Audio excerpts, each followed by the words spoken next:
dengan menetapkan dan mengumumkan tersangka sebagai berikut. 1. SYL, Menteri Pertanian Republik Indonesia, periode 2019-2024.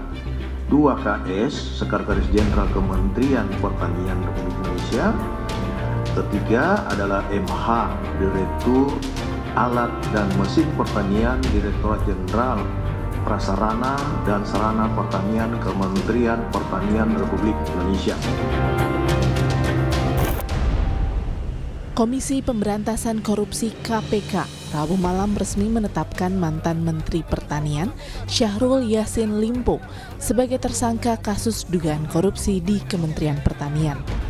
KPK mengungkap korupsi yang dilakukan Syahrul CS berupa pungutan atau penarikan sejumlah uang mulai dari 4 hingga 10.000 dolar Amerika Serikat dari ASN di Kementerian Pertanian yang harus disetorkan setiap bulannya kepada Syahrul. Tepat 1 pekan yang lalu, melalui Kementerian Sekretariat Negara, Syahrul Yassin Limpo menyerahkan surat pengunduran dirinya. Syahrul, yang juga kader Partai Nasdem ini, Minggu 8 Oktober 2023, secara khusus menemui Presiden Joko Widodo untuk berpamitan. Syahrul pun mengatakan langkah mundur dari jabatannya sebagai Menteri Pertanian ini agar bisa fokus menghadapi dugaan korupsi yang menyeret namanya dan ia siap menghadapinya.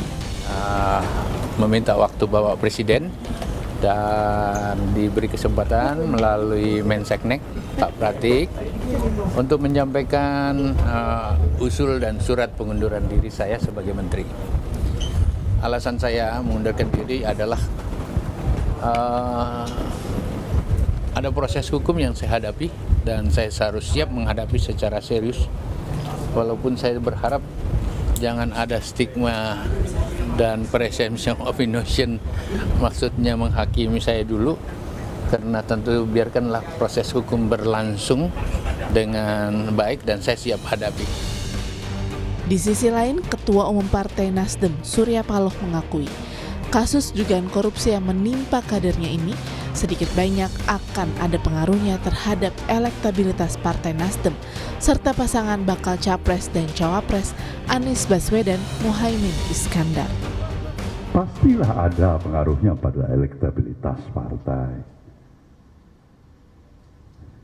Dan juga amin pasangan yang didukung oleh Nasdem, Bung Anies dan Bung Muhaimin Iskandar. Pasti ada. Sementara itu berbeda dengan bakal Cawapres Koalisi Perubahan Muhaimin Iskandar yang meyakini kasus yang dihadapi Syahrul Yassin Limpo tidak akan berpengaruh pada elektabilitas dirinya dan Anies Baswedan di kontestasi Pilpres 2024. Ya tentu kasus itu urusan masing-masing pribadi, tanggung jawab masing-masing dan tentu tidak akan berpengaruh kalau itu menjadi tanggung jawab masing-masing. Yang kedua, yang paling penting adalah penegakan hukum.